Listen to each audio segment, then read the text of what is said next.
Unidos. My name is Carlos Cruz. I am a moderator for the Latinx in Gaming Discord, and I want to introduce you all to today's panelists for The Leap of Faith, Our Journey into the Game Industry.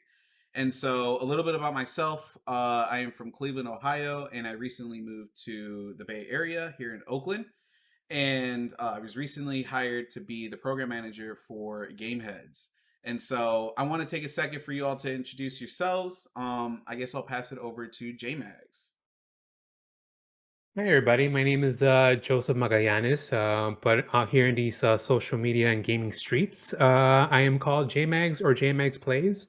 I'm still trying to navigate into the or pivot into the gaming industry. Currently in the accounting slash payroll slash HR field.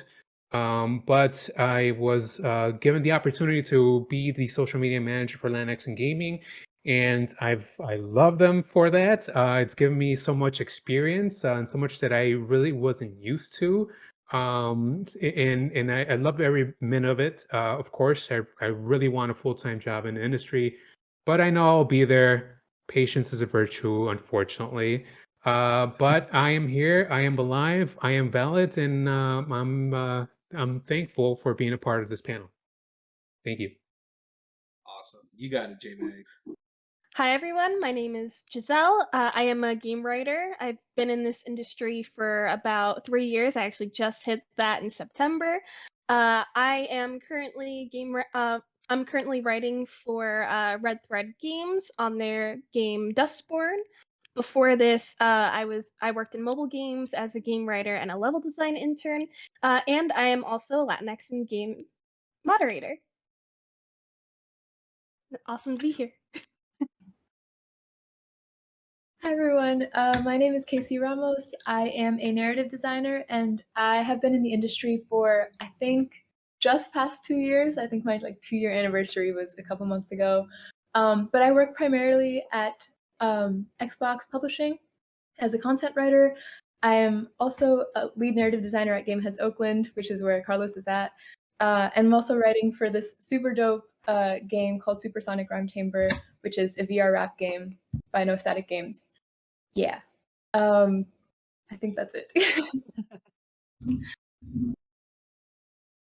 Hi, my name is Eric Campuzano. I'm a student at the University of Oregon. I'm involved with their esports programs, such as Duck TV Esports, which is the University of Oregon's esports broadcasting program. But I also work at University of Oregon's Esports Lounge, which is a place where students can come and play their favorite esports titles. One of my favorite things about working there is that I provide students who might have a hard time getting like a PC or something like that to play these esports titles, sort of like the equipment and gear they need to play that. And, that's really important to me. But as for the future, as for what I want to do, I'm actually a journalism and Japanese double major. So one thing I would very much like to do in the future is help with localization in some sort of way from Japanese to English titles. And then also in the future, when I do boost my Japanese skills to a high enough level, help do English to Japanese localization to get smaller titles into the Japanese gaming market. Hi everyone. I'm Renee Francisca Lopez. I'm actually relatively new into the industry as well. I've only been around for about 5 years. I'm a freelance games journalist and guides writer. I currently write for Geek Girl Authority and I do freelance guides for Eurogamer. And my hope is that I continue along this path for as long as I possibly can. Awesome. Was everyone able to go? I'm pretty sure. And so, yeah, that I'm really happy to just be here with you today to kind of talk about like what our journeys look like and such because I know I guess like being in this position has been like okay, like we're just starting out and stuff and at some point like we're all like looking up to certain people. And so the first question I kind of want to present is what did this journey like start out like for you like into the game industry, like what did the beginning look like? I would love to start if that's all right. Yeah, I graduated a couple months ago, but I was a film and TV major in school, and I immediately kind of knew I wanted to do games. I was telling everyone freshman year, I was like, yeah, I'll write for film and TV, but what would be a dream job is like writing for games, right? Wouldn't that be crazy? And people were like, kind of sounds like you just want to write for games. And I was like, no, that's like a dream. Like no one actually does that. And it took me about a year and a half, probably like halfway into my sophomore year, that I was like, I should probably just like stop calling this a dream job and give it a shot before I like toss it to the side. And I actually managed to snag tickets to the last day of PAX East 2019. I believe it was. My mom sent me this thing. She was like, "Oh, this thing is happening," and I was like, "What's that?" I had no idea what PAX was. Just happened to be the Sunday, and I bought that last ticket and I went, and it was immediately like really incredible. And honestly, I had been a little bit overwhelmed with all the information that I was getting at PAX East. There were so many people in different places, so much different advice, so many different journeys. And it wasn't until I went to the Latinx and gaming panel that I was like, wait, I think I can like see myself here for real. And I know that sounds super cliche and like super made up, but it's real. Like I had been seeing marginalized folks in really hard positions kind of all of PAX. People were being really honest about their experiences. A lot of people said they had moved down from AAA to indie or like all these different experiences. And I was like, why can't we just exist where we want to exist, like everywhere? And I went to Latinx and gaming and it was like rock stars. Like Juan was there, Elaine was there. I'm forgetting everyone's names, but everyone was there. And I think that's where I met you, Carlos. Oh yeah, all of the Carlos was there, and I was like, man, I could like these are my rock stars. Like I immediately like could see myself there, and I spoke to Juan afterwards, and yeah, it was kind of like a snowball of events from there. Followed him on Twitter, found Gameheads through Twitter, found a couple gigs through Juan on Twitter. Like it was just kind of a really awesome thing, and I kind of worked my way through like indie, through Gameheads, and into AAA. So. That's like a very abbreviated version, but yeah, kind of. For me, it was a different beginning in that I did not know that you could get jobs in games. It never really occurred to me. Like it was not something that I ever thought about. I played games ever since I was a kid, but I was never thinking about that. I've pretty much always wanted to write though. But with my parents, when I was like looking to see like what colleges I was going to, they didn't really see it as a practical thing to go into. So I wanted to do like creative writing or English sort of thing. And they wanted something that could make money. So as a compromise, I went to a tech school that had like its programs were kind of like mixes between different things, and the one that I was going into was like advertising itself as a mixture between English and computer science. So I went there, went into that major, went into humanities housing where like all of the different because it's a tech school with a whole bunch of like science and engineering places, so they're like, we're gonna have a little place for our like little humanities students. So I roomed there. And once I was in the major, people started asking me, "Oh, cool.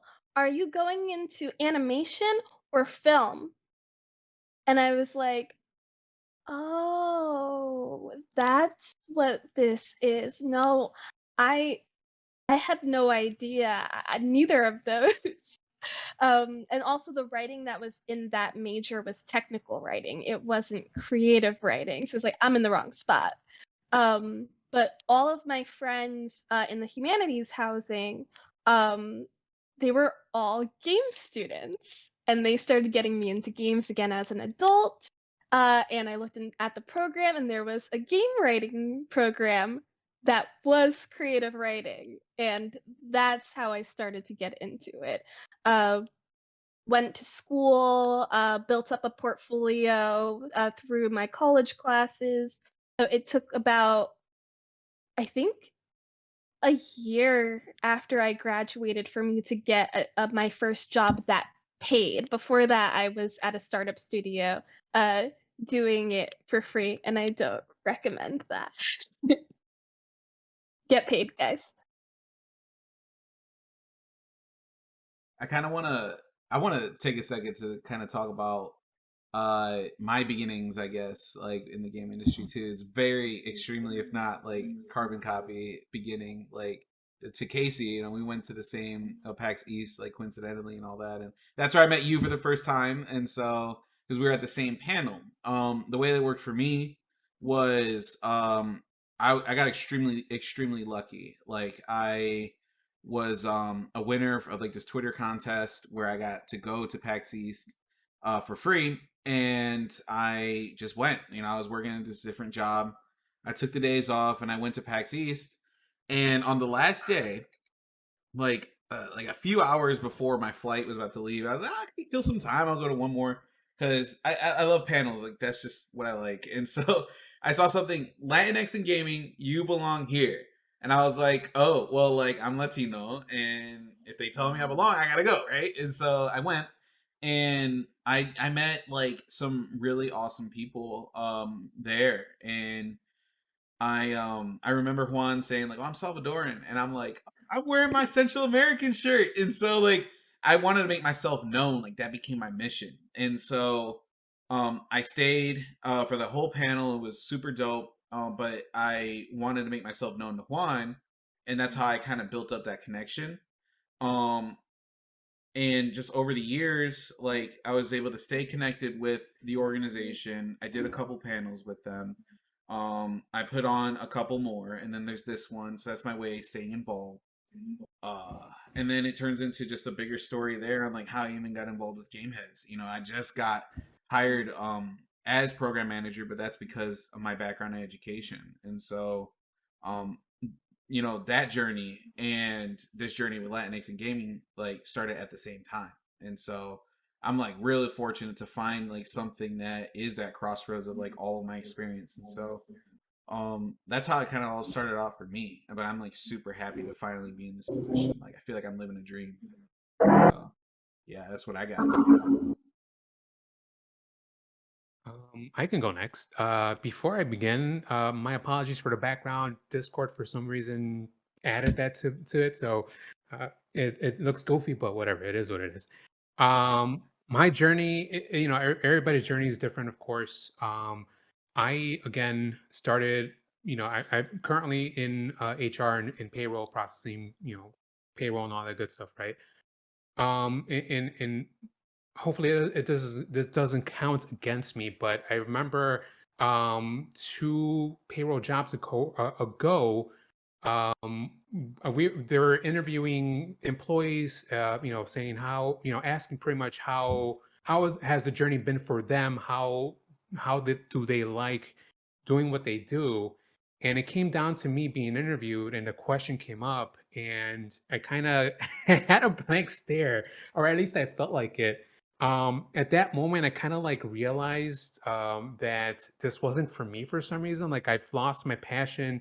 I was doing the same thing over and over again, just like it was just mundane at that point. And um, I was still from the beginning as a kid. I've been a huge gamer. I love gaming, but it didn't occur to me that I wanted to like get into the marketing side of games until I started playing Mirror's Edge Catalyst. And if you're not familiar with that game, there's it's future tech type of game, and there's a lot of like ads and a lot of voices and commercials, and it's like just vibrant and it looked cool, and I'm like, I want to be a part of that. Obviously we're not in the future yet, but if I can create something or say something that would, you know, kind of like spark that light or that fire, or like give some person happiness and enjoy what I do, that would like definitely help me out, but or you know, give me like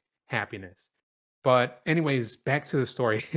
um yeah, I didn't like what I was doing. And at that point, I started like investigating, looking into how to get into marketing specifically. But like to the other point, you know, I didn't know that a person of my background, Mexican, Latino, Latinx, Hispanic, whatever the case may be, can work in games. I was just the type of Hispanic, Latinx, Latin person, Latino that was just playing it, and I never saw myself actually working in there. And up until I realized, until I started to, following social media managers like Victoria Tran from Inner Sloth and Alex Ackerman from Apex Legends Respawn, they gave me the inspiration. They're like top-notch social media community managers, and I'm like, they inspire me. I want to do exactly what they are doing, what they did. And so I started the process of pivoting into the industry. I'm still technically doing that, but I'm gaining the experiences. Of course, I'm doing social media management for Latinx and gaming. It's been a tough road, unfortunately. But it's I think it's going to be well worth it in the end. Um, I'm still I'm still going along, still doing what I need to do, and hopefully one day I'll get there. But that's been my story in a nutshell. I can go next. So I started late in life. I believe I might be the oldest one here. Yeah, pretty sure I got you all beat by decades. But so I started a little late in life on my journey because when I was young, I started gaming when I was in '85. So growing up in the '90s and all of that, there wasn't a whole lot of talk of women and like computers kind of coming together. Like, sure, there were women gamers, we were around, we were playing a bunch of games, but to actually be a female back in the day, being in gaming or even pursuing a career in that wasn't really something that was talked about with like high school counselors and asking you what you wanted to be when you grew up. Like, that wasn't a discussion. So I was in education. I've been in education for almost 20 years, and I didn't do a pivot until after the birth of my daughter. And I had a lot of time on my hands, and I saw an advertisement for writers for Geek Girl Authority, and I thought, hey, I got time, I can write. It's something to do. I have a lot of things to talk about with pop culture and eventually with gaming. And I asked if I could write about games, and they said, sure, no problem. And I really enjoyed it. And it wasn't until I went to my first E3 as media back in 2017 that I thought, I kind of want to do this. This is the thing that I love to do, and I thought that I was going to get into like narrative writing and things like that, and eventually I might.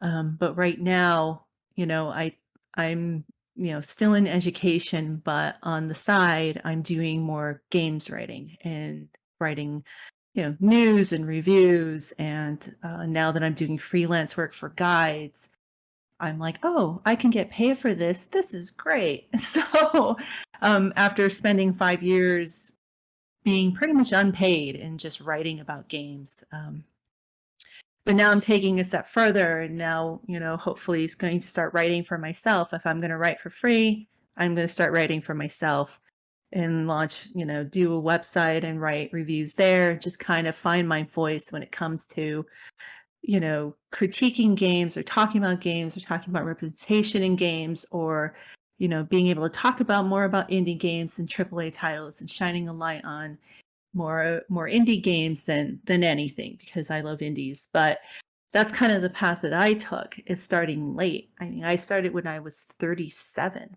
and I'm 42 now. So, you know, but a lot of it is kind of battling the inner talk of being too old to make a change. Um, Especially a leap from like education and spending almost 20 years in it to doing something completely new that I've never gone to school for. I haven't had a lot of haven't had a lot of experience in it, but I'm trying to grab every opportunity that comes around that I see on like Twitter, and following the right PR people, following the right guides writers, following, editors, following the right kind of people that that some opportunities are you can come across, So I've just kind of been throwing my name around and seeing what sticks. And Hero Gamer was nice enough to say, "Hey, unexperienced guides writer, write a guide for us." So that's kind of where I'm at right now and gaining experience in that way. And it's been fun, stressful but fun. Yeah, I think I'll go next. And one thing you mentioned kind of touches on to a reason that I'm really happy that started getting really involved with this. And yeah, so basically, I've played video games all my life, and in like high school and stuff when I was doing theater, they're like, Eric, you're really obsessed with video games, but why?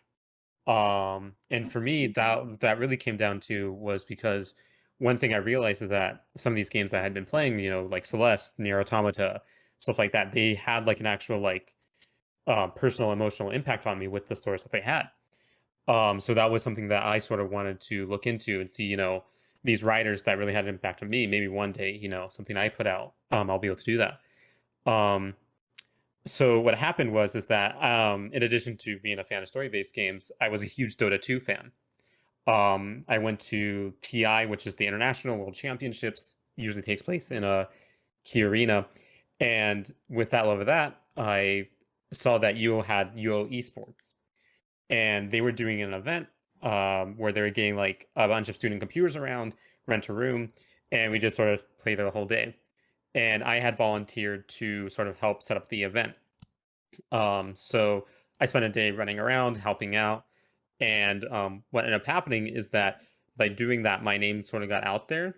And when the official lounge was open, they're like, "Hey, do you want to like work for this?" I'm like, "Totally, yeah," because I would love to, sort of like be part of this, effort to, get more students the chance to play these games. Because if you look at a certain esports title like even Dota or League of Legends, some PCs can be really expensive. We're talking like $700,000 machines, not even counting monitors and stuff.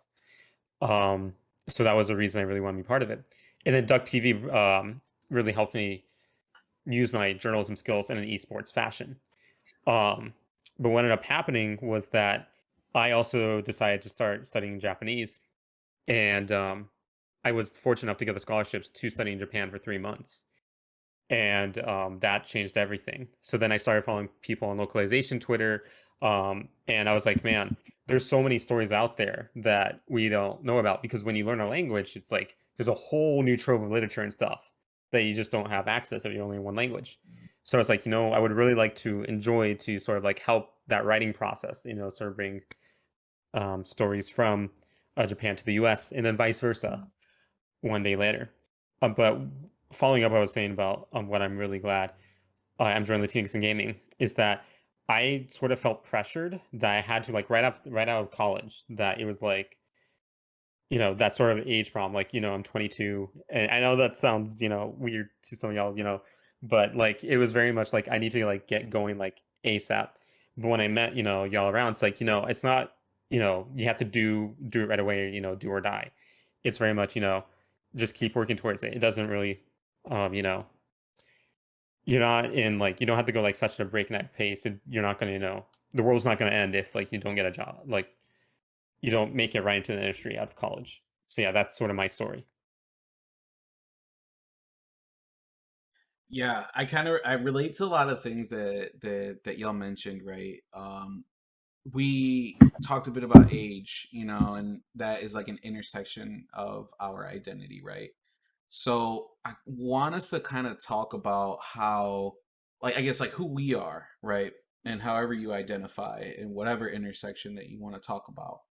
Um, did that play a part in your journey actually getting into the game industry?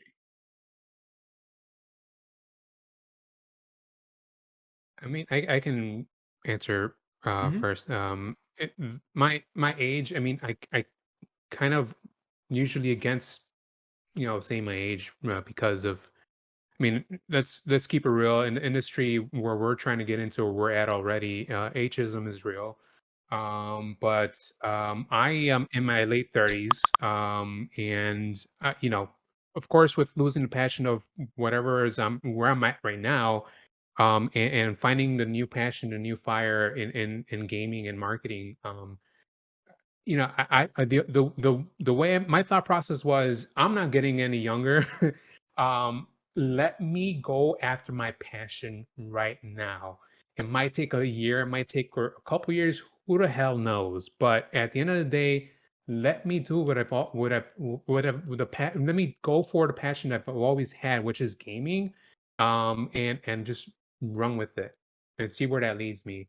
Um, I and for and if I fail at it, at least I tried. I'm not trying to fail. Mom and daddy did not raise a person that just quits.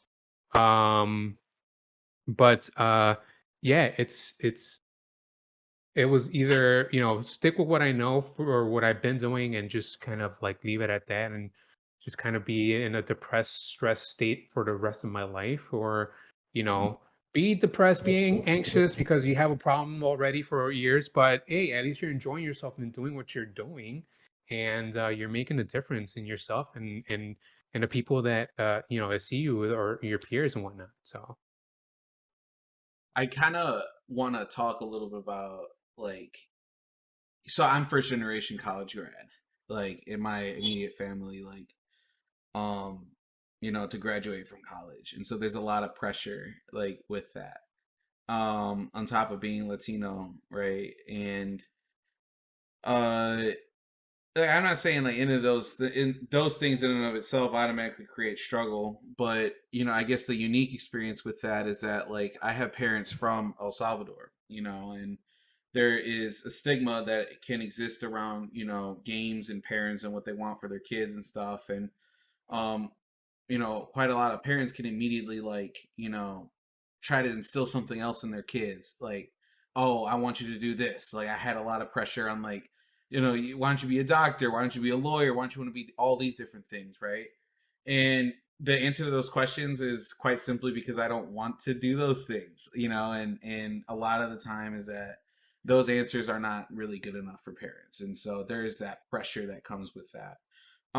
The other pressure that came with that too was the fear of upsetting my parents. And so it's like, there's a lot of sacrifice that they gave, for me to even be in the position that I have, right? There's a lot of privileges that I had that came from sacrifices that they made for me and my sister, growing up in this country. And I didn't want to like, let them down either. So it's like there's that, you know, that struggle, I guess, that exists, on top of everything else.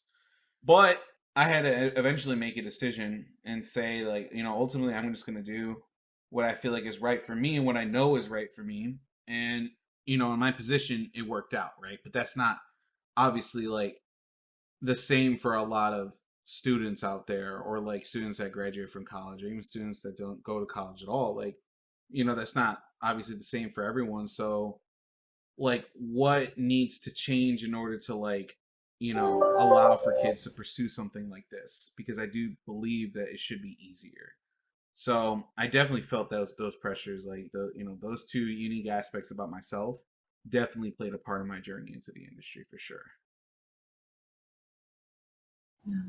And I really relate to that. Well, what both of you guys said. I feel like a lot of us feel the tension of our entrance into the industry pretty viscerally. I know, having been like trained in film and television, like I was made very aware that I was like going to be a minority in a lot of ways if I entered this industry. They did not hold that back.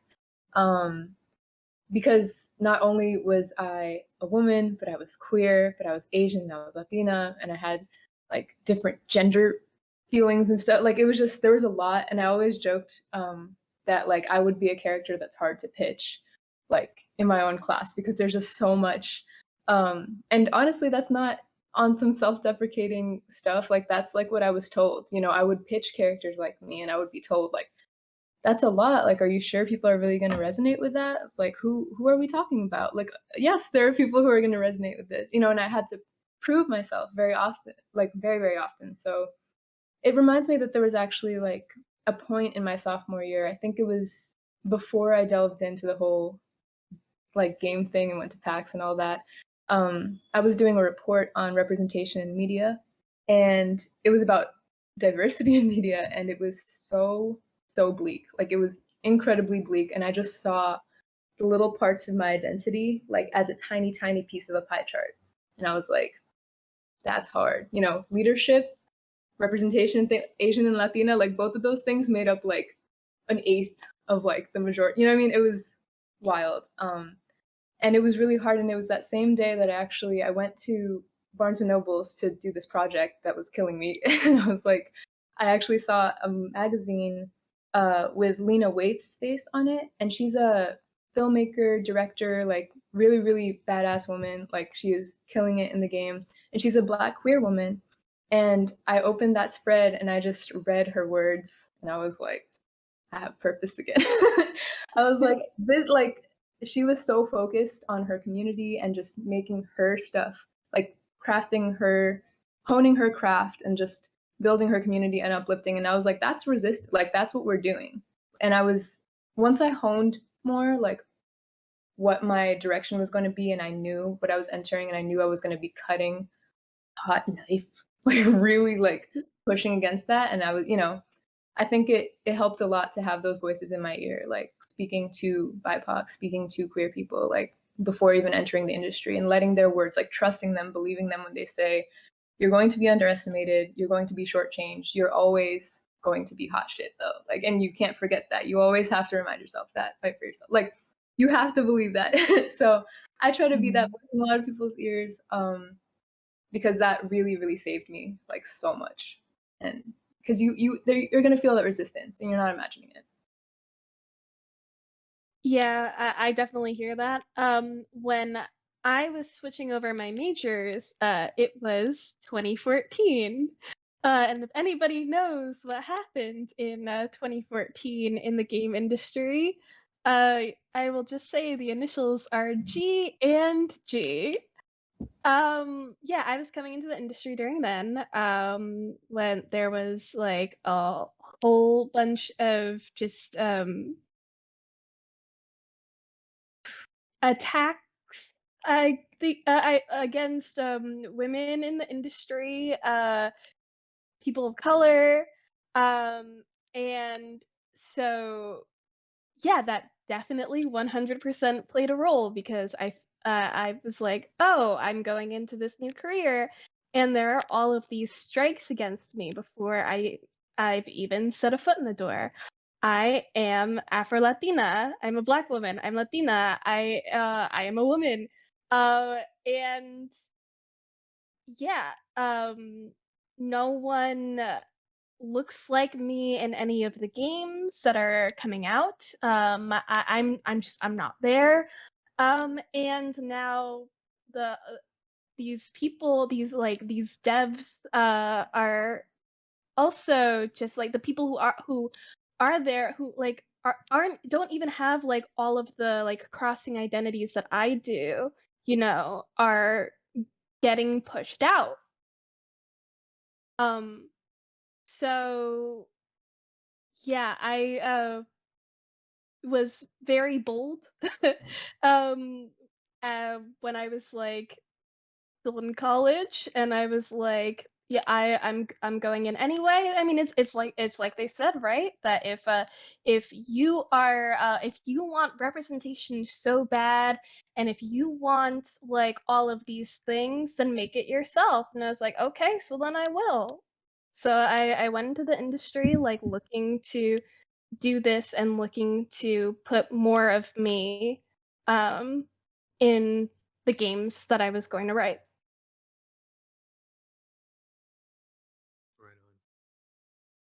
Yeah. And that's kind of my thing too. I mean, being an elder. I don't know what to call myself. I'm an elder.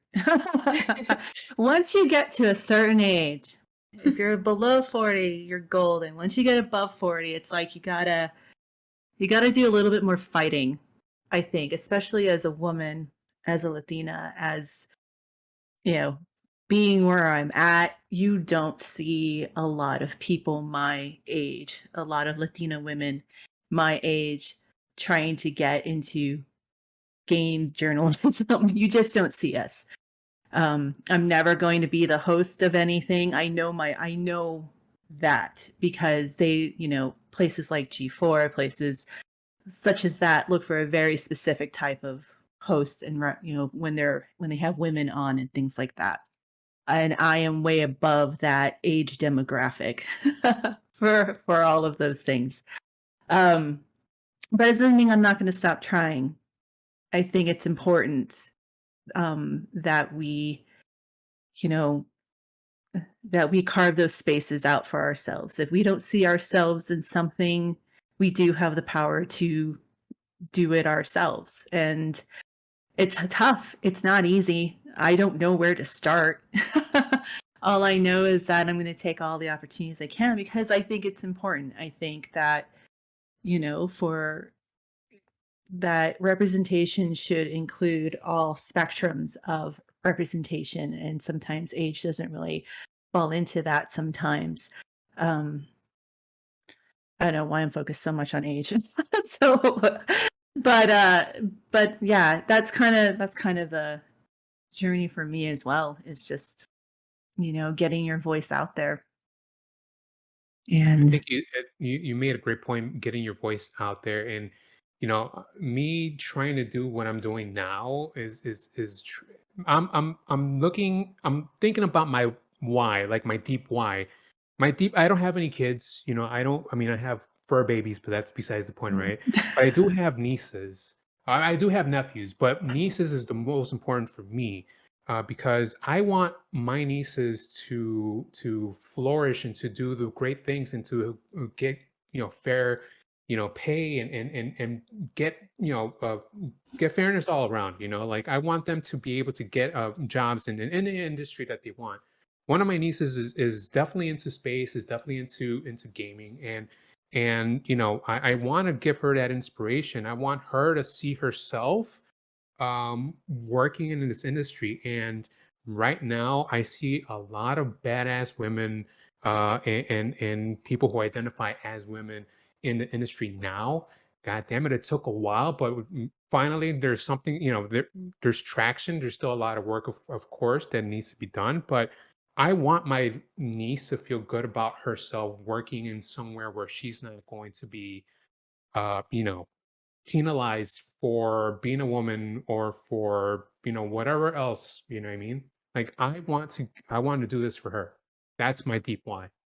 And I'm feeling like I'm getting emotional. I'm stopping myself, but I love her so much. I love all my nieces and nephews, and I want them to just succeed.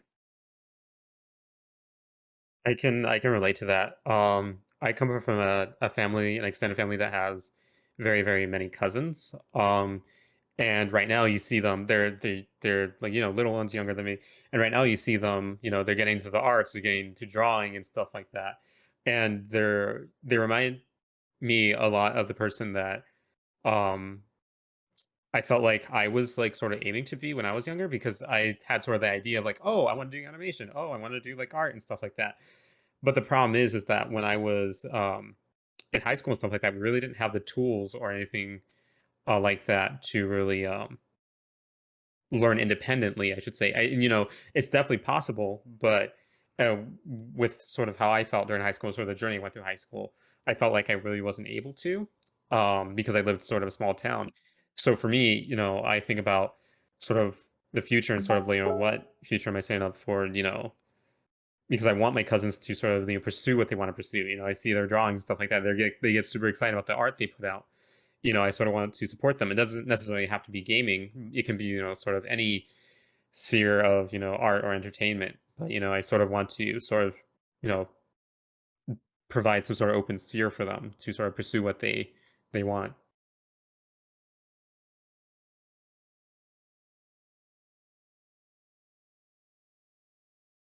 Had to unmute. I'm sorry.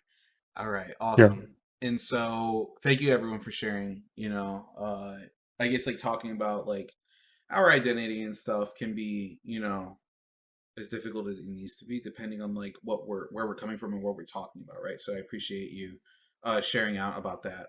I want to talk about like when did things start to really get some momentum for you, like in your journey? Like when did you know that things were starting to pick up?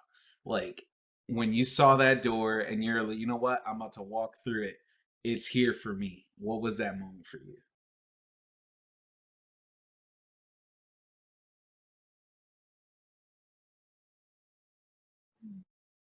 I can think of two moments. It's like, the little door before the main door. There's a little door was when I started on my first indie game. It was one of those the moments that Giselle mentioned where you weren't paid. So it was like looking back, I wish I had done a little more to stand up for myself. But it was still really, really eye opening in that I remember sitting, I think I was in like a school study lounge and I had the game documents open and I had the game playthrough open on like the projector thing and I had everything laid out and I was like, I'm doing this. Like I'm really like I'm about to write dialogue for this game, bro. Like this is so cool. Like I was really like feeling the excitement of like this is exactly what I want to. I love this like 4 different mediums of creativity at once. Like that's when it started to fall into place for me. But I feel like the bigger main door was actually deciding to participate in the Gamehead Summer Accelerator program. That was an option. They were like, listen, we understand if you don't want to do it because you're really far away, you're so new, like we don't want to put that on you. And I was like, my girlfriend was actually really pushing me to do it, which I'm so grateful for. I was like, this is gonna be like pretty close to full time, like I'm really gonna be in this, but I did it and that really, really kick started, like really pulled that. And I was that's where I wrote for my first game with Gameheads, Stratum, and from there was offered more opportunities through Gameheads, including the one at Xbox. Like that was really like the blossoming point, was just like deciding I was gonna go all in and do this summer program I hadn't really heard that much about, but I thought sounded kind of cool. And I think a lot of people's stories are that leap of faith. Haha, leap of faith. Just kind of trusting that you're gonna try this weird, crazy thing, and like maybe it's gonna turn out. And a lot of time it does. So yeah, that's mine. I want to jump off of that too. I had a couple of moments myself.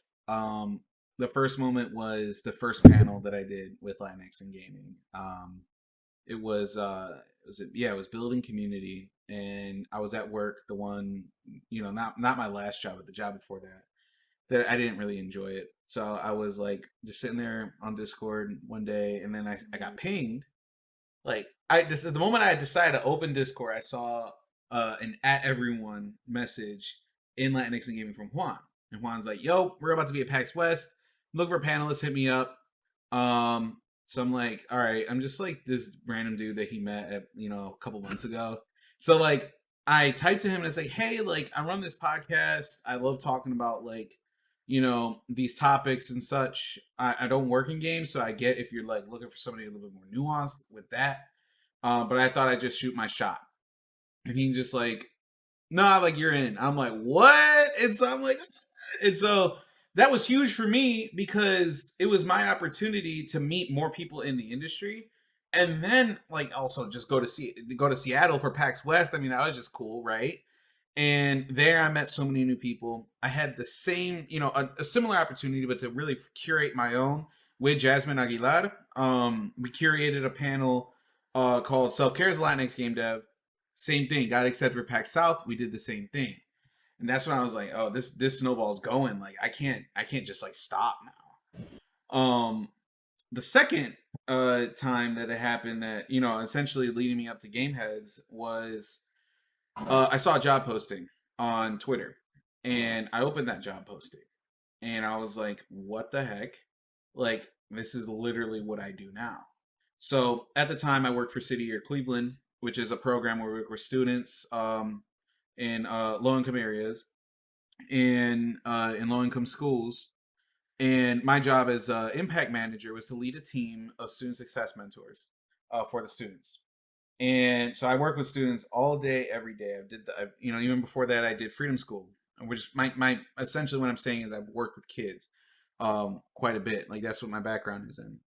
So when I saw a posting from Gameheads, I was like, yo, like this is like weirdly like parallel to like what I do right now, except with video games. So I'm like, I have to apply for this. So I had, I talked to Casey, I talked to Juan, I talked to Juan Morales Rochoa. Like, and I'm just getting all this insight, right? About like, okay, what is this like? What is this like? What is this like? And I was able to talk to Damon, and went through this, interview process. It was quite long, right? But it was my patience that allowed me to like really get through that whole thing. And it wasn't until like, when did my dad leave? Sunday? Sunday, where it hit me like, yo, you did this. And because my dad was like crying, like I was crying and stuff, because he told me he's like so proud of me, right? Because I was able to actually like get here from Ohio to California, and earn a position. Like I earned this, right? Um, so that's what I knew is like, yo, like this is happening, right? I just walked through that door, and I have a lot of work I got to do with game heads, right? I got to make myself known and earn that respect. But I walked through that door, like it happened, right? So, that's when it hit me for sure. For me, I think it was very similar to Casey in that there are like a lot of little doors leading up to big doors. Like just like the moment that you get the first job, um, like one of the doors is going into the Latinx and gaming roundtable at GDC. So like all of these doors. And I think the most recent one was for me, like getting I got cold emailed for my current job. And for me, like I had my first job in 2019, and after that job finished, there was like months and months and months that went by before I got my next one. So even though I got the first job, it wasn't like enough to really make me feel like I was solidified in the industry, because it's like, oh, I had the one, but the next one just isn't coming. Um, and like then I got like another mobile game job, and then so got when I got cold emailed, then it was like they like I'm known here, like someone is coming to me to ask me to apply to this. Like I'm not going out of my way. I'm not having like months in between jobs to like get my next one. So that's like where it really felt like, hey, I'm here. I've got this. I can do this. Uh, if someone's in my inbox, then I could get the next one, and I'm not gonna have like those months of instability between jobs.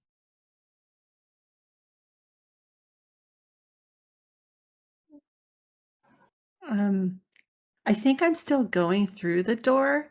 I feel like it's a very long door that I'm kind of going through.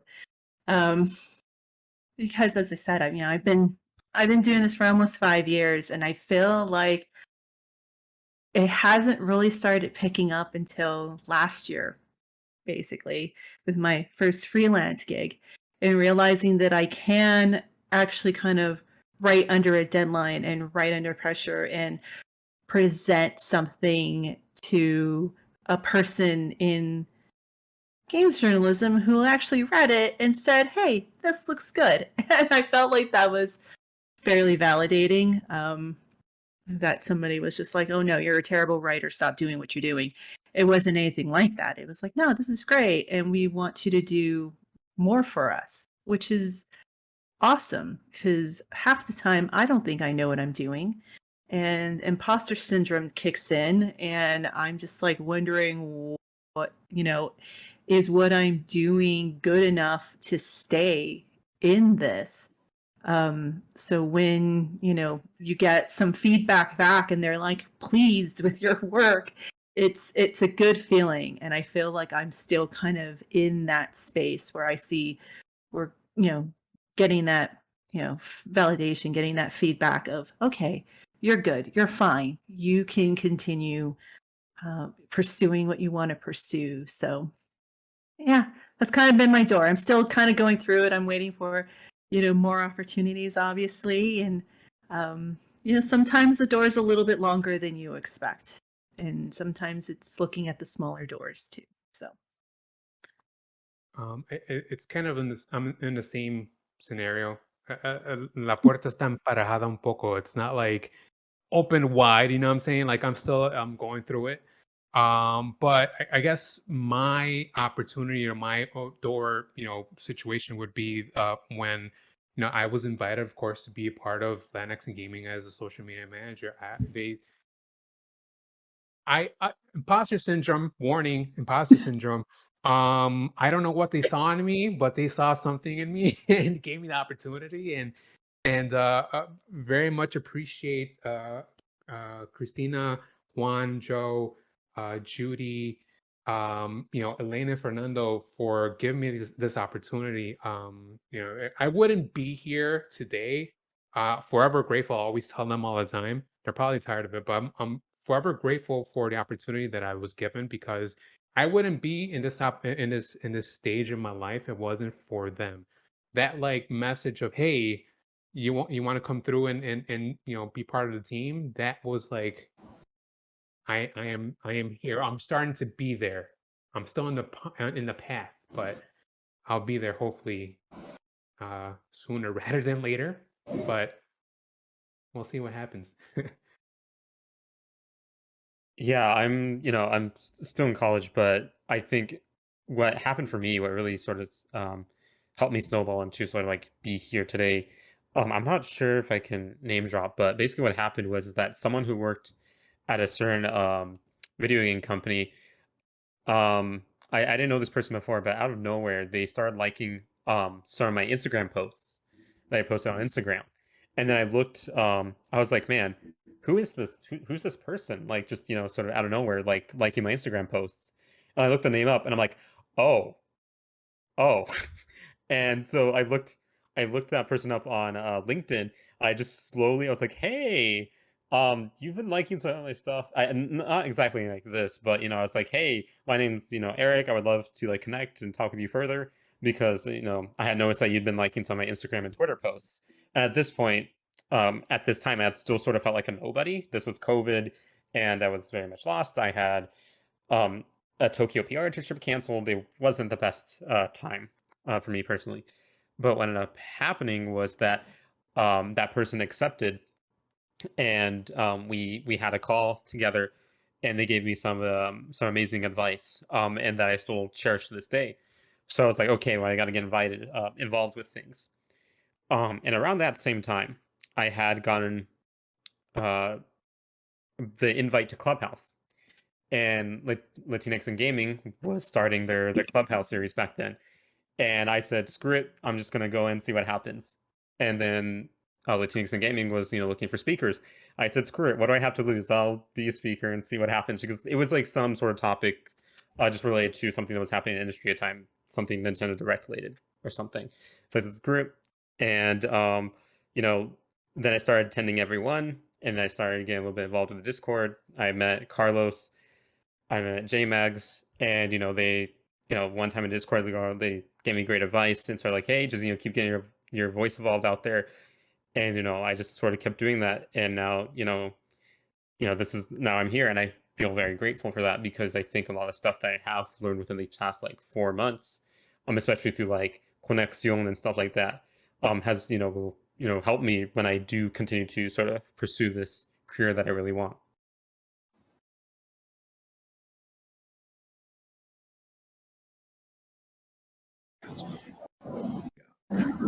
So, thank you everyone for sharing too. Like, it's always inspiring to like listen to, like, when did things start to ramp up. I like to look at it as like a roller coaster. It's kind of like, oh, there's that anxiety when you get onto that roller coaster. It's like, oh dang, like especially when you never been on before. It's like, oh dang, I don't know how this is gonna go. You sit in that seat, you get your seatbelt on, the thing or the bar comes down, and then you go up, and then you hit the point where you're about to fall, but there's a rush to that, right? And so like while y'all are telling your stories, I'm thinking about like that rush, when things really started to get real, or when you started to kind of think about like yo, like this is actually happening, right? So now I want to talk about when you get off of that roller coaster, where you have that experience now. What kind of impact do you want to leave onto the game industry?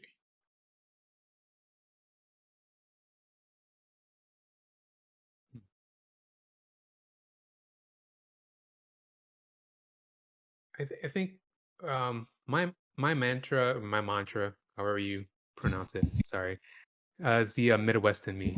But I believe in positivity and inclusivity, and a couple of people might mistake my positivity as hyper positivity, and it is what it is. They're just haters, whatever. But um, I want to leave the impression in the gaming industry that there is positivity in every community, in every gaming industry or community, no matter if it's BR or RPG, whatever the case may be, because there's a lot of stuff going on in the industry that isn't really cool, and not right, and I want to be able to somehow change that and change the notion that it can be it can be a happy environment, and it can be positive, and people can you know um you know work with each other and not belittle them, or like act differently because they're a woman, or they're in the they're identify as BIPOC, or Latin A, Latinx, or whatever the case may be. um you know can that be done overnight? Hell no.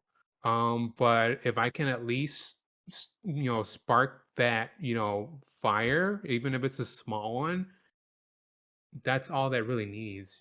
That's all that really, that I really need, and that can create stuff down the road. Same. Ditto.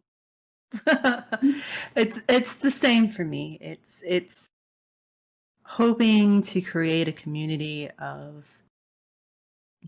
writers and gamers where we can write what we feel about games, how they've impacted us, how we can create a sense of community that is about inclusivity, about acceptance, regardless of age and orientation, any of those things that might hold people back.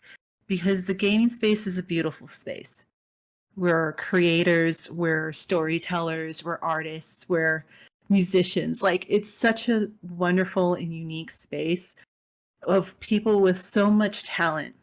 And sometimes there's just so much negativity and toxicity that it's tends to overshadow all of the good that this space does. Um, and I just want to continue to be a positive voice in this space, and to encourage others to take that leap if they want to be a part of it too, and not think that they're going to be ignored um, because of who they are. We need their voices. We need you here. And so that's what I want to continue, hopefully, doing. Yeah, I think I'm sort of on the same page. It's not a secret that, there's huge problems within the esports industry when it comes to, inclusivity and stuff like that. I'm a huge Dota 2 fan, but, I'd be remiss if I didn't mention that, that space can be really toxic. It can be really sexist. As much as I love the game, there's no ignoring that fact. So for me, I want, to help sort of, make any space, any esports space, any space about any community more welcoming, so that people can, come in and enjoy that space without, having, to be attacked, or, regardless of, their race, their sexual orientation, anything like that. Because, at the end of the day, I think what it really is that I want people to enjoy, what they enjoy without hesitation.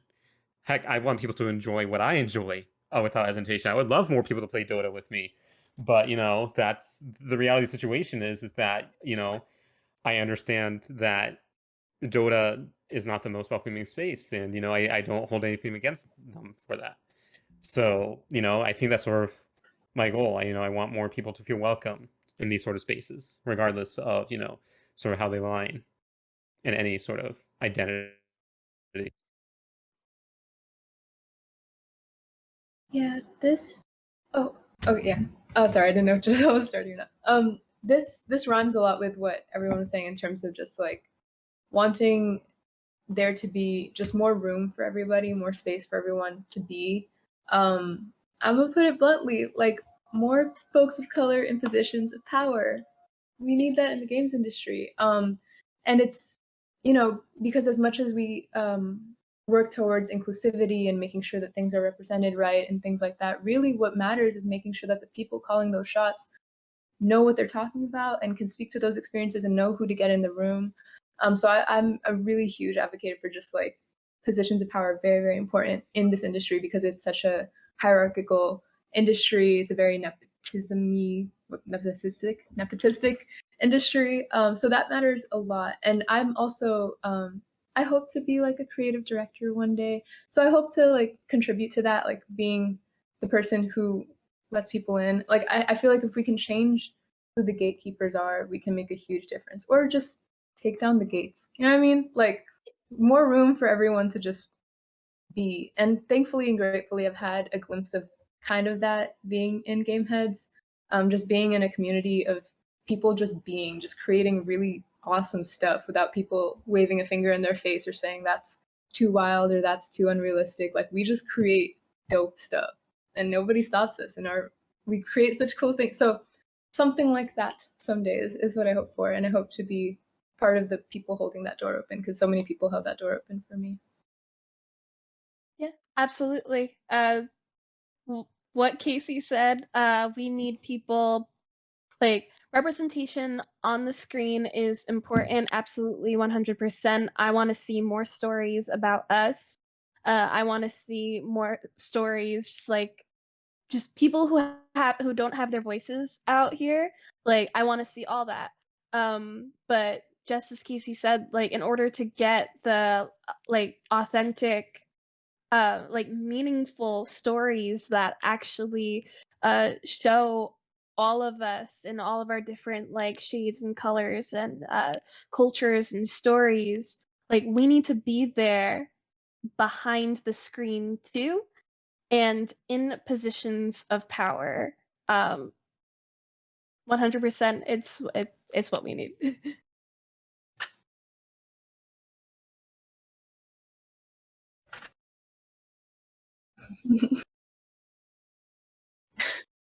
Cool. So I want to talk a little bit about my impact, and then we'll close out. Like, I I finally found the words to explain it, but I think personally I am interested in overcoming stigma. And stigmas such as like, oh, a career in games is unfeasible, right? Just because it's hard to get one doesn't mean it needs to be hard, and it doesn't mean that it's true, right? And so what is my position in this whole ecosystem of games that I can make that easier for others, right? That's a whole reason why I even joined game heads. um I love, the messaging of like being inclusive, making space for others, getting people, in positions of power, that are non-white, that are, of marginalized backgrounds and such. And and it encompasses a lot of underrepresented identities, which is, all of that is super great. I take a particular interest of creating spaces, though, because we can take up spaces that already exist, that because we should feel like we need to be in there, right? And we should be in there.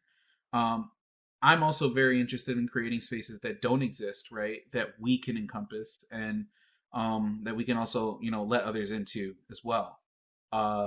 Because I truly believe that, like, there need to be even more spaces that exist. If I'm all for it. Like, let's take down the gates, but let's also build our own gates, right? Didn't even have to be gates. They can, you know what I mean? Like those types of conversations, like I'm really, really interested in. And I think it all starts with this upcoming generation, of learners. And a big part of anyone's education is, especially when they're young, is the parents. And so, like, I really want to talk to parents. I really want to talk to caregivers and such. Um, to kind of talk about like why something like this is completely possible. So that's the kind of impact that I have, because I really do care about that super deeply. But yeah, cool. That's what I got. And so we'll go ahead and close out.